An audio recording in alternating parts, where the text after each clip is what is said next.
They're sometimes shocking, sometimes terrifying. They're urban legends, bizarre stories about seductive organ thieves, scuba divers falling from the sky, or even spiders infesting a hairdo. Some of them are mostly true. Others are simple folk tales. I'm Natasha Henstridge. Join me as we separate fact from fiction on Urban Legends Revealed.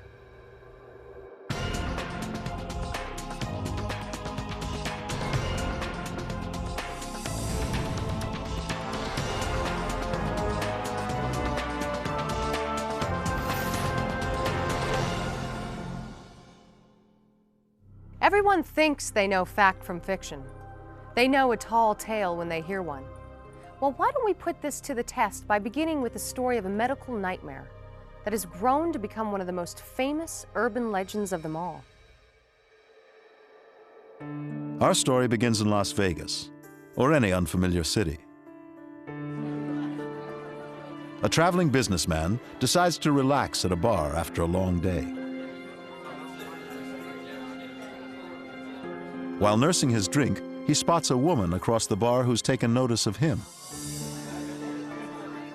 Alone and in a strange city, a friendly face is a welcome sight. The lady comes over to introduce herself.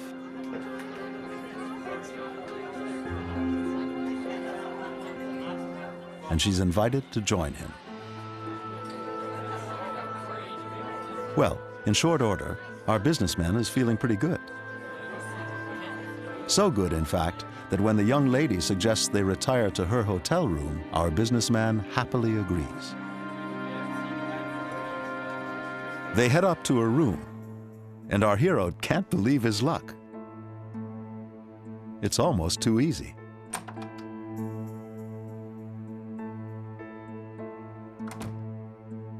Once inside, he gets comfortable, not really sure what comes next. He takes a seat, and she suggests they have another drink. Would you like a drink? Maybe in a minute. But after a moment, he starts to feel strange, groggy, disoriented. Maybe if he just shut his eyes for a moment, it'll pass. Instead, he blacks out. It turns out our mysterious young lady slipped something into his drink. Later, he wakes up. At first, he has no idea where he is. His eyes focus, and he sees something strange. A telephone next to him, with a note that says, "Call 911 or you will die." Startled, he remembers the woman, but she's gone. Then he realizes he's sitting in a tub full of ice. Baffled, he tries to sit up, and is struck by a sharp pain in his side. Digging into the ice to see what's wrong, he's shocked to discover a huge scar. What he'll soon discover is that his kidney has been stolen. Only a dash to the hospital saves his life. It all sounds terrifyingly real. While it's impossible to know exactly where this urban legend began, this one has a history that goes back to at least 1989. A 1989 Reuters report told of a Turkish man named Ahmet Koch, who claimed he was lured to Britain with the promise of a job and was then drugged and woke up with a missing kidney. But as the story raged through Britain, Koch was questioned about his claim. It was then discovered that Koch himself had advertised in a Turkish newspaper to sell his kidney. He later made up the kidney heist story to hide his illegal deed. And 3 British doctors were found guilty of involvement in a black market organ selling racket. This true story comes out of a current controversy in many poor countries over the right to sell one's body parts for money. A version of the Reuters story was then brought to a television writer who used it for a 1991 episode of the popular crime drama Law and Order. The story came to me from Law and Order. They always say that their episodes are ripped from today's headlines. And when I went to them and said I'd like to write an episode, they said, hey, we've got a good idea, and here it is. And they told me it came from a clipping that was on Dick Wolf's desk, the executive producer of Law & Order. I assumed that it was one of the headlines that I was to rip from. While they were shooting the episode in New York, I called a friend who lives there and said, how's life? And he said, oh, you don't want to ask. The most incredible thing happened last night. Guy was walking across Central Park. He was mugged, ended up in Roosevelt Hospital minus a kidney. And I said, but that's the story that I just wrote that they're shooting in New York as we speak. And I realized it probably came from somebody on the crew and immediately entered into the culture as the gospel truth. Early versions of it took place in Anytown, USA, where the victim is discovered on a blood-soaked bed in a hotel room. Around 1995, the story moved to Las Vegas, a city perceived as dangerous to naive newcomers. This time, a prostitute leads the victim to the hotel, turning the story into a morality play about wayward husbands. And he now awoke in a tub full of ice, which added authenticity. Finally, the 911 note gave it a modern touch. By 1996, the story circulated through the University of Texas in Austin, and the victim was a college student.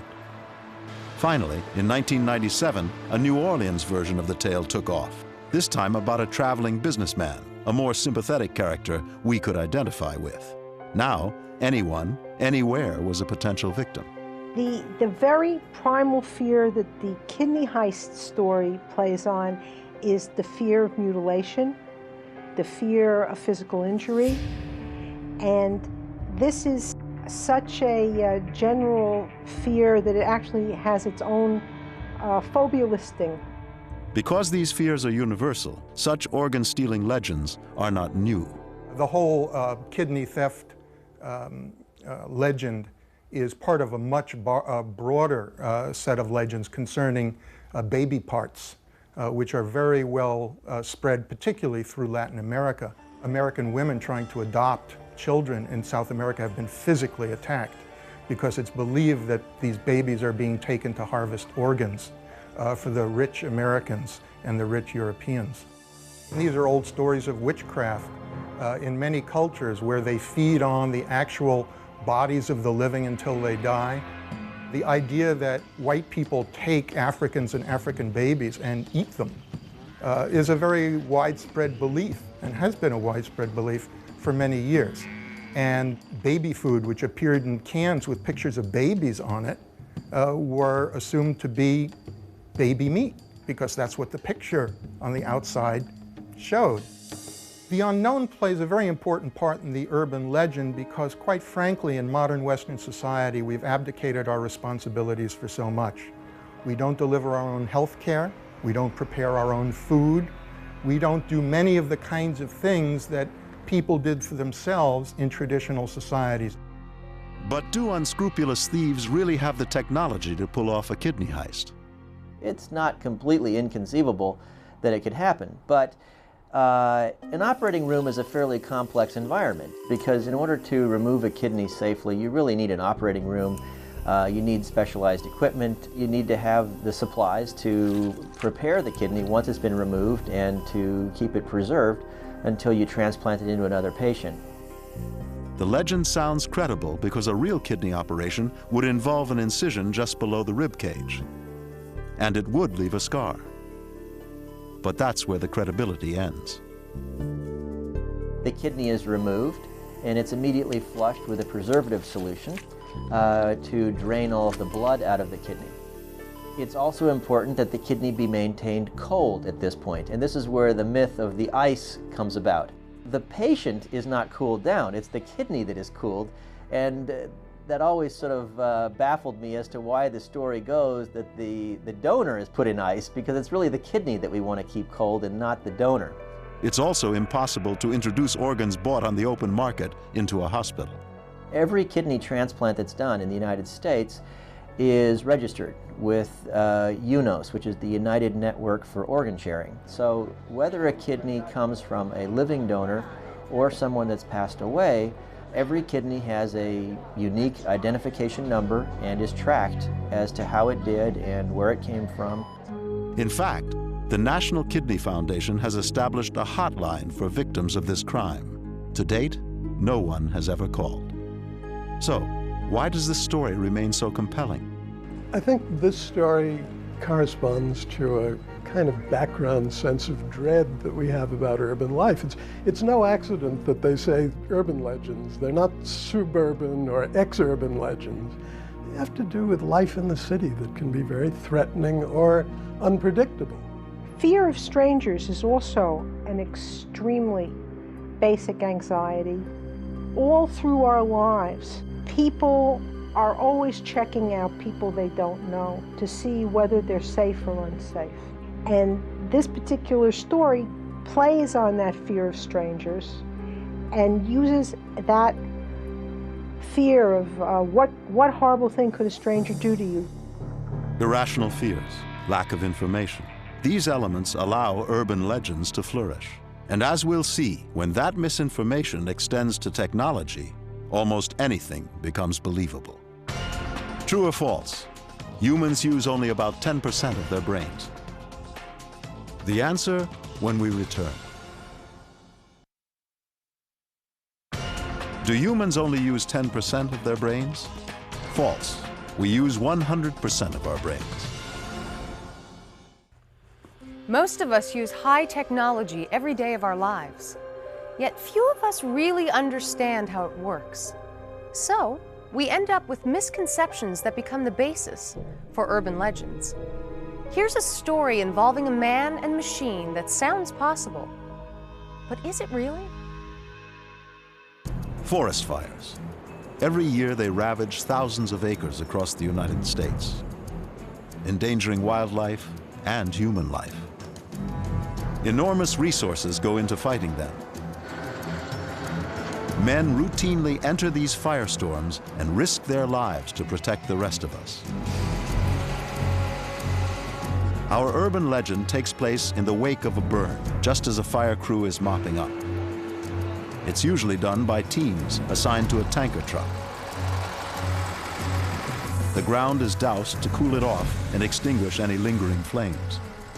Then, firefighters scour the landscape with an eye out for smoldering embers.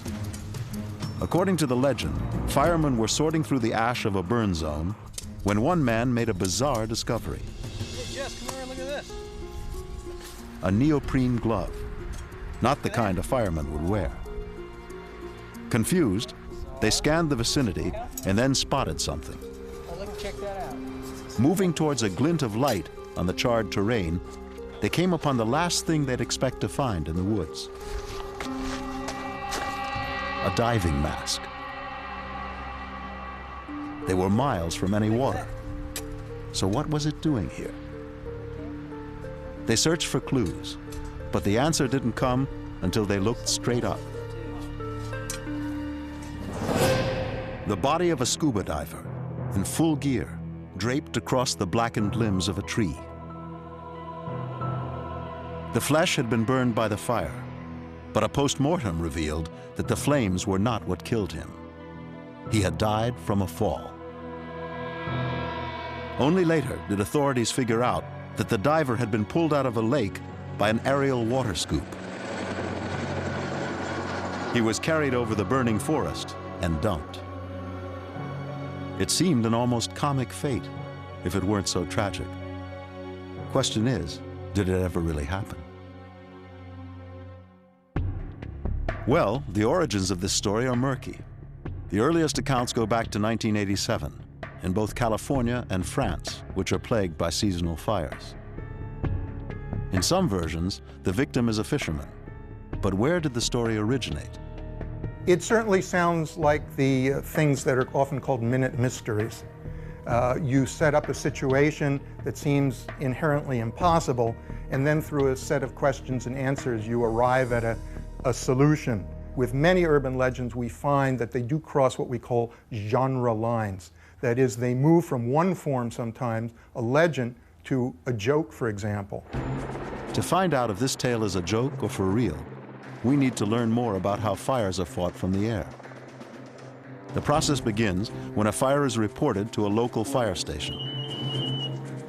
In this case, the Orange County Fire Authority air operation in Southern California. Vegetation fire on the Ortega. They immediately move into action, heading for their helicopter in a well-rehearsed routine.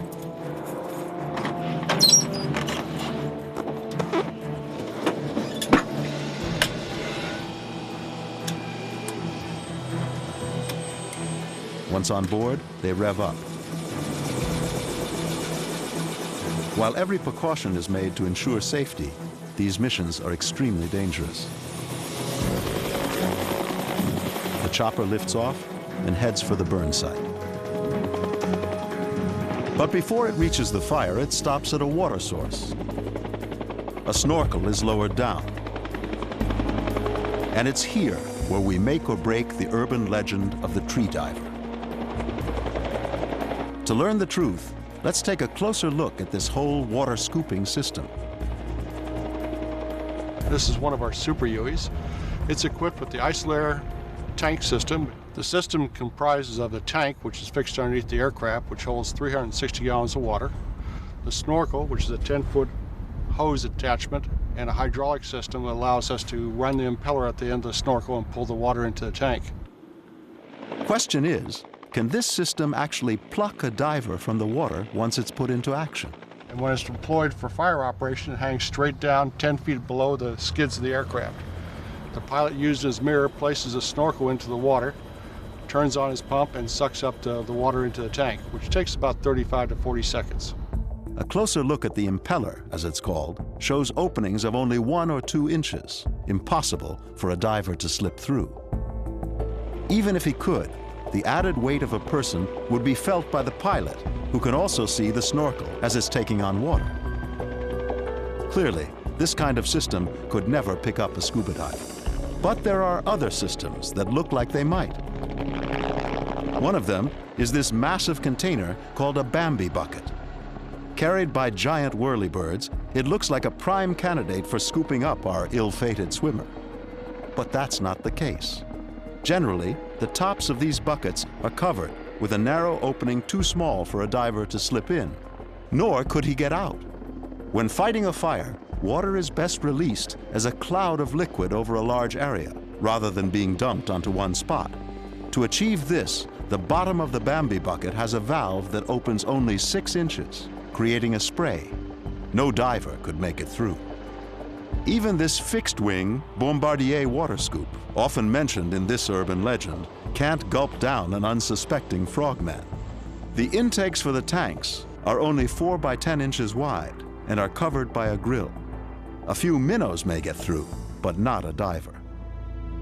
The story's durability may have something to do with the human psyche. The scuba diver in the tree isn't about phobias, but it's a mythic archetype in a modern form. In this one little tiny story, you have a person who transverses all 4 of the elements. It's a story of a guy who's quietly swimming underwater, is scooped up into the air, and is deposited on a fire and lands up in a tree. Mythical archetype or brain puzzler? Whatever its origin, the tree diver story isn't for real. But it illustrates what we can believe when technology isn't understood. And since no one understands it all, urban legends continue to thrive. True or false? A colony of wild chickens lives under an overpass on LA's Hollywood freeway. The answer when we return. Is there a colony of chickens living under an LA freeway? It's true. Though how they got there is in dispute, a colony of chickens has lived under the Vineland off-ramp of the Hollywood freeway for decades. Urban legends often grow out of worries we have about contemporary society. Concerns about privacy or strangers or the complexities of modern life. But in some cases, they're actually updates of traditional stories that are thousands of years old. This story begins at night. A man drives down a dark road. It may be unfamiliar to him, and he may not be sure where he's going. After a while, he feels a little lost. Suddenly, up ahead, a figure looms in his headlights. He slows down and sees that it's a young girl hitchhiking. It's strange that she'd be out here in the middle of nowhere. He stops to ask if everything is okay. She asks for a ride home. He says that's fine and tells her to hop in. As they head down the road, he notices that she looks pale. The air around her feels cold, and she's strangely quiet. Finally, the driver asks where she's going. So, where are you heading to? She gives him directions to her home. She says she hasn't been there in a long time. The driver thinks she's a runaway and that he's doing a good deed by giving her a lift.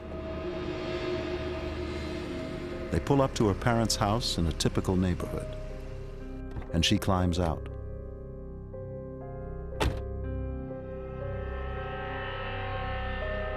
But as the driver is about to take off, he notices that the strange girl has left her scarf on the passenger seat.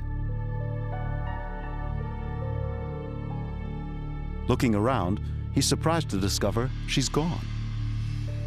Weird. He didn't see her go inside. So with the scarf in hand, he heads for the house to return it.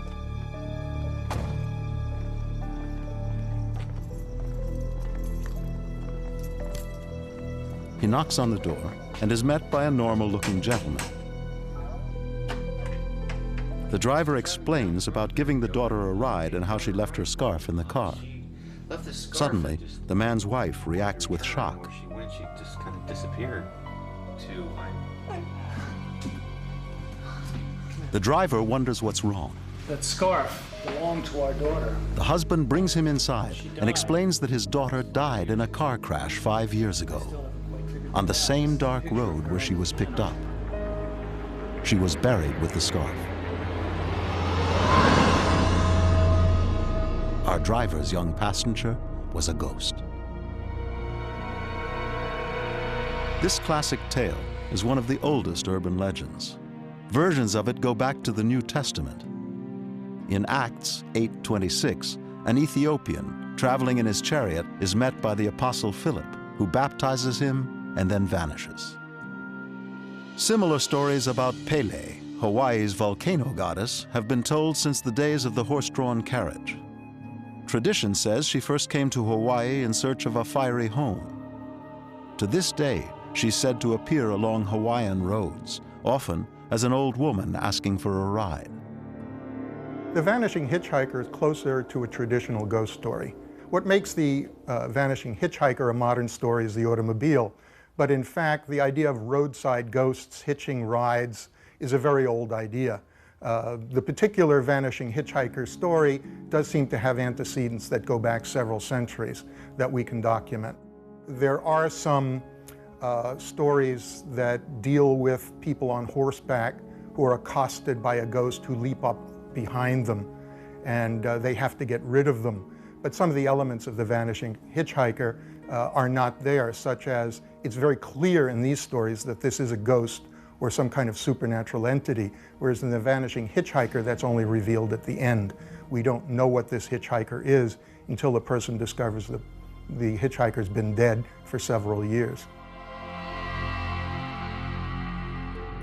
What's tantalizing about the Vanishing Hitchhiker story is that it involves a trace of physical evidence, the scarf, a compelling touch that gives the story a jolt of realism. The tale is told in many forms, and each involves a bit of so-called evidence unique to that telling. Such evidence does seem to be a requirement for a ghost story to reach the level of an urban legend. Stories like the tragedy of the Texas ghost children. According to the tale, many years ago, on a gloomy afternoon in Austin, a school bus full of children stalled out as it tried to cross the tracks of the Southern Pacific Railroad. As fate would have it, a train came roaring down the track at just that moment, dooming the young occupants.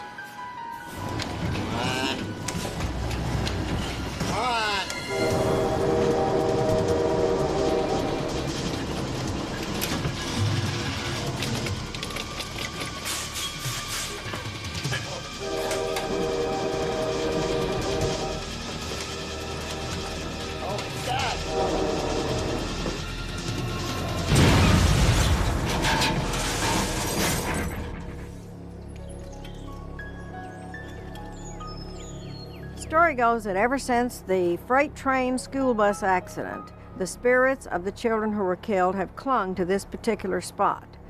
And if a car parks some distance away and the gears are put into neutral, and even though it's a slight uphill road, the car will suddenly start moving as if unseen little hands are pushing it along to be sure it will go over the tracks safely and not stall on the tracks, as the school bus did that very tragic October afternoon.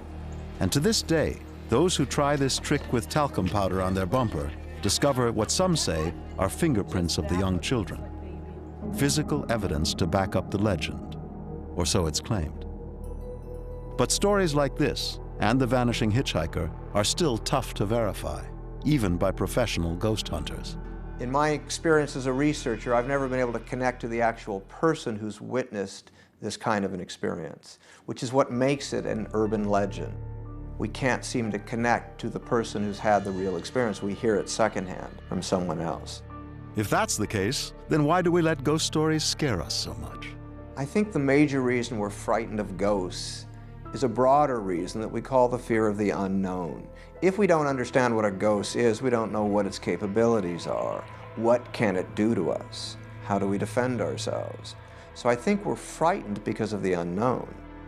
And I think the urban legends give people a way to practice handling these fears by telling a story that almost could have happened and gives us a chance to feel that little adrenaline rush of what would I do if this happened to me? People have been talking about ghosts for thousands of years. These stories have appeared in all cultures since the beginning of time. One of the reasons, I suspect, is because it tells us a lot about who we are. If ghosts are real, what are the implications? Does it mean we survive death? This is certainly one of the most interesting questions mankind has ever faced. Ghost stories are disturbing because they're about phantoms that invade our lives against our will. But there are other urban legends, equally disturbing, where the intruders are all too human. True or false? More babies are born during a full moon than during any other phase. The answer when we return. Are more babies born during a full moon? No, this is false. According to a 10-year study, birth rates are the same during all phases of the moon. Urban life is appealing because it's easier to do what you want without everyone knowing your business. But with the internet and national security concerns, fears of a Big Brother society are on the rise. And with it, new urban legends, which imply no matter where you go, nothing you do can be kept a secret. Our story begins with a couple celebrating their wedding anniversary. I got the same room and everything. After a nice dinner, they decided it would be fun to stay the night at the same cute, tacky little hotel room where they had spent their honeymoon. It was a silly, nostalgic idea, but very romantic, reliving their first night as husband and wife. Look at everything. They thought of everything. The flowers, champagne, the mood music, everything they needed for a warm, intimate night together. A bit later, they relaxed on the bed. And it was then that they got the idea of rekindling some of the old honeymoon passion with a little adult entertainment. Sure, why not? They were happily married, no one would know, and being naughty on your anniversary never hurt anyone. Of course, what they saw was not great filmmaking. The lighting was harsh, the camera work was poor, and there wasn't much dialogue. But what really knocked them for a loop was the cast. It was them, there in the flesh, a video of the two of them recorded on the night of their honeymoon. Then it hit them. If they were secretly taped on their wedding night, couldn't someone be taping them right now? Frantically, they searched for a camera, horrified by the thought of how many people might also have seen them. Would you just please calm down? To look for the camera. It's a nightmare we all fear, being watched at our most intimate moments. But is the story true, or a paranoid fable? We have to be careful not to assume that there isn't some basis in fact for many of these stories. Truth is often stranger than fiction. Where is it? In looking for the truth, we heard it originated in 1986 in Morris County, Kansas, with a small-town sheriff and his wife. Supposedly, they rented a camera to make their own video and accidentally returned the tape to the store.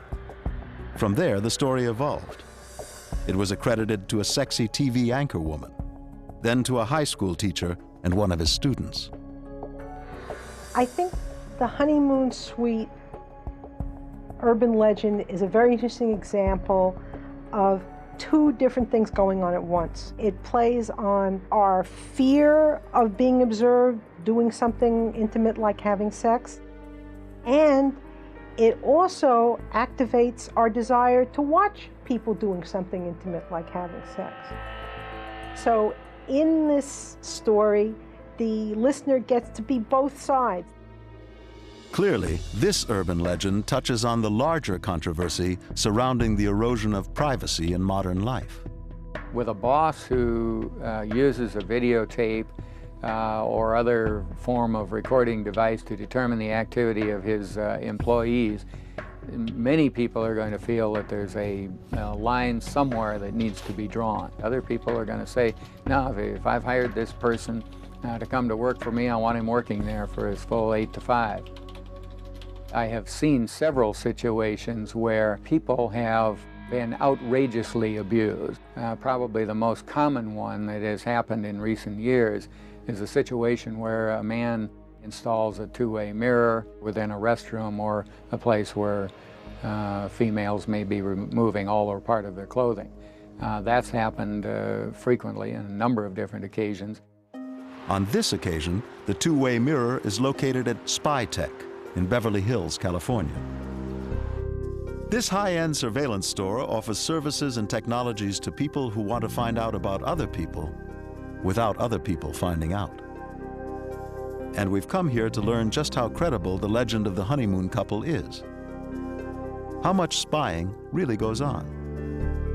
It does happen. To what extent? Probably not as much as the public believes it does. In other words, it's not out there rampant. John Dresden has spent over 30 years working with law enforcement and private clients in the personal surveillance field. What we're looking at here is a pinhole camera, and we can install these in just about everything imaginable. We put them in ties, cell phones, thermostats, sprinklers, automobile rearview mirrors, everything that you can possibly imagine. The reason why it's called a pinhole camera is because of that little pinhole in the center. That's the only thing that has to be unobstructed to get a picture. We plant cameras on an individual quite often. We've built them into eyeglasses, into actually clothing, into a woman's brassiere, shoes, pants, wristwatches, everything you can imagine. John's skill at hiding cameras in everything from VCRs to wall clocks makes the task of planting one in a honeymoon suite pretty simple. And portable monitors like this one allow you to watch anyone, anywhere. It's only a matter of having the money and the will to do it. With John's knowledge of snooping devices, we wondered if he ever felt like the honeymoon couple of legend. I'm sure because of the nature of my business, law enforcement has probably checked me out, which I can't hold them at fault for doing that. I don't worry about it. I have nothing to hide. But that's cold comfort for many of us. Clearly, the honeymoon legend is a possibility. But did it ever actually happen? As it turns out, more than once. Well, I know of one situation where exactly that happened. It wasn't a honeymoon couple, but it was another couple that had gone to a particular hotel, and a few months later they're in another branch of that same hotel in a different city and turn on the video, whatever channel it was that had the sexually related videos, and there they were. There was a hotel not too long ago within the last few years that was doing that, and they paid a heavy price because the people found out. The manager had installed video equipment inside a couple of the rooms so he could sit back and fulfill his fantasies and sit there and watch everything that was going on within that room. While the legend of the honeymoon suite is disturbing, there are conflicting schools of thought about what this story means to our culture. We have a new technology which keeps our privacy not so private. It has the capability of revealing our most intimate and secret affairs. So the video camera is a real problem in our society. There's no doubt about it. There can be a good thing because you have things that happen, and as a result, you can go back to your camera, let's say at a bank, for instance, and see somebody back in the parking lot through electronic enhancement, zero in and find out who you're looking for. And I mean, how many crimes have been solved as a result of that? You have nothing to hide, there's nothing to fear. It's a major controversy and no sign of it stopping. It's getting more and more and more prevalent as cameras get smaller and cheaper, and it's going to be a bigger problem as time goes on. The reality of the honeymoon legend illustrates a downside of urban life. But what happens when the threat doesn't come from man, but from an entirely different creature? True or false? A man promised half his lottery ticket winnings to a waitress as a tip. And when he won $2 million, he actually paid her. The answer when we return. Did a waitress get half of a $2 million lottery win as a tip? It's true. In New York City, a police officer promised her half the money if he won, and he paid up.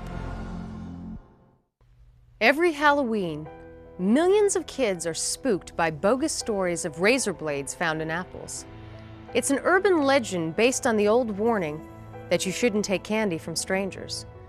While this is tough to avoid on Halloween, the point is that if you're not careful, if you don't look after yourself, something horrible could happen.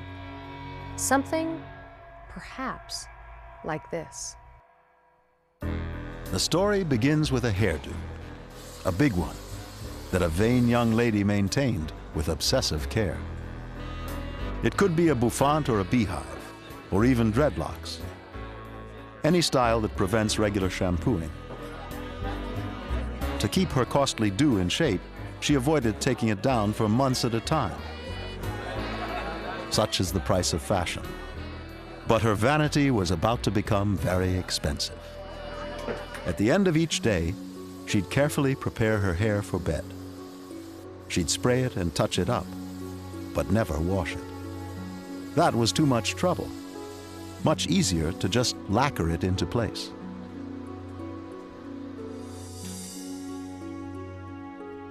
Then one morning, she awoke with a few thin threads in her face. Without thinking, she brushed them aside and began her day. Of course, her morning routine began with her bulletproof bouffant. But as she touched it up, she noticed something strange. She couldn't believe what she saw. Baby black widows, dozens of them. Somehow an egg sac had been laid on her scalp and had hatched during the night. Frantically, she raked through her hairdo, but this only exposed more spiders. Hysterical, she began chopping off her locks. But no matter what she did, more black widows spilled from her head. Mad with horror, she finally snapped. Today, she is institutionalized, her mind still infested with visions of spiders in her hairdo. But is this story for real? Could a colony of spiders actually take up residence in a wad of human hair? And if not, where did the story come from? It's sometimes called a contamination story, the intrusion of something alien into something domestic. The spiders in their hairdo was identified by a medievalist as relating to a story that shows up in the 13th century in England about a woman who was delayed going to Mass because she was constantly fussing with her hair. And eventually some demons in the form of spiders entered her hair and attacked her. We have the manuscript in which she found this particular story. Now, whether the spiders in the hairdo actually stem from this old legend, it's hard to say, but the analogies are rather striking.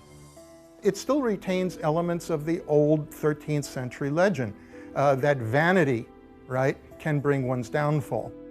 Versions of this tale were later told about 18th century noblewomen, whose hairdos grew to enormous size and were said to be inhabited by vermin.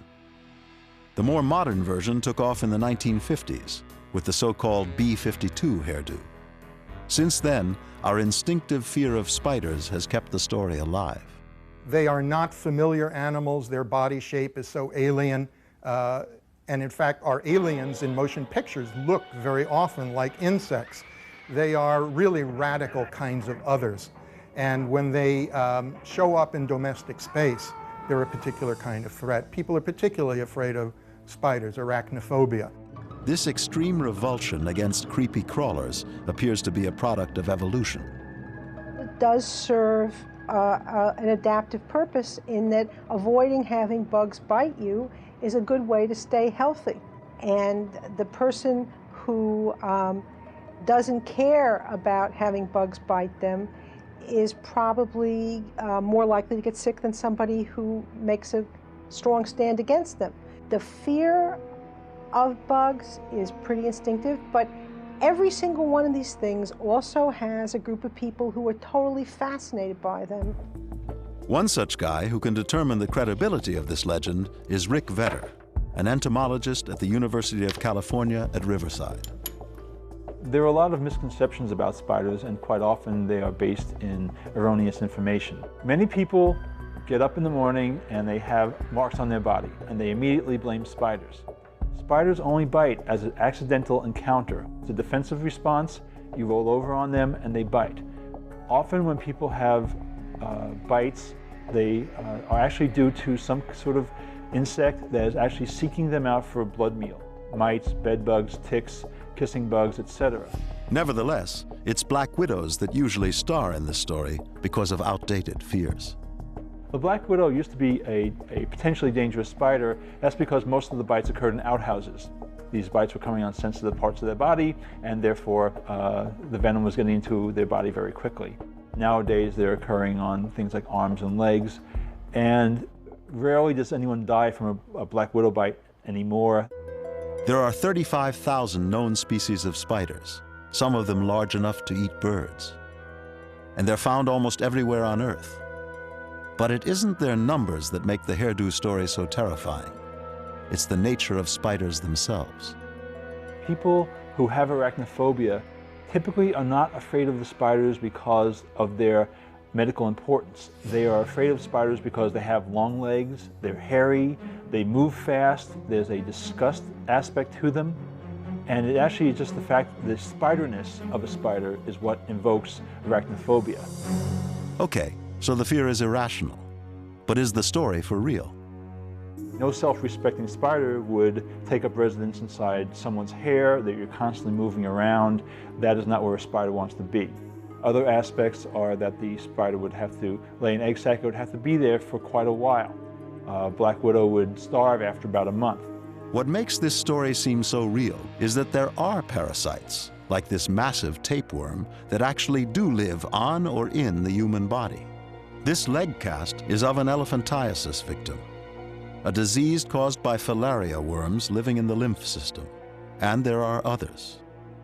There are things called botflies, which lay an egg underneath your skin, and the larva will crawl around under your skin. You actually feel it moving around beneath the tissues, and eventually it will emerge from your skin and become a fly. The line between fact and fiction can be so fine, even professionals have a hard time knowing the difference. You may have heard of the old centipede in the tooth story. Well, I actually found reference to this in the British Dental Journal, where a centipede had crawled into a cavity in a woman's tooth. During the night, she must have disturbed it. It bit down on her flesh. The flesh swelled up. She went to the dentist, and the dentist extracted the tooth.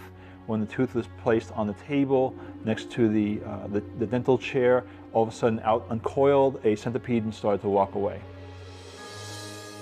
It may be mostly true. It may just be a tall tale. It's the compelling question mark hanging over each urban legend that keeps them alive and well. The chilling sense that, just maybe, the worst nightmares of modern life are for real.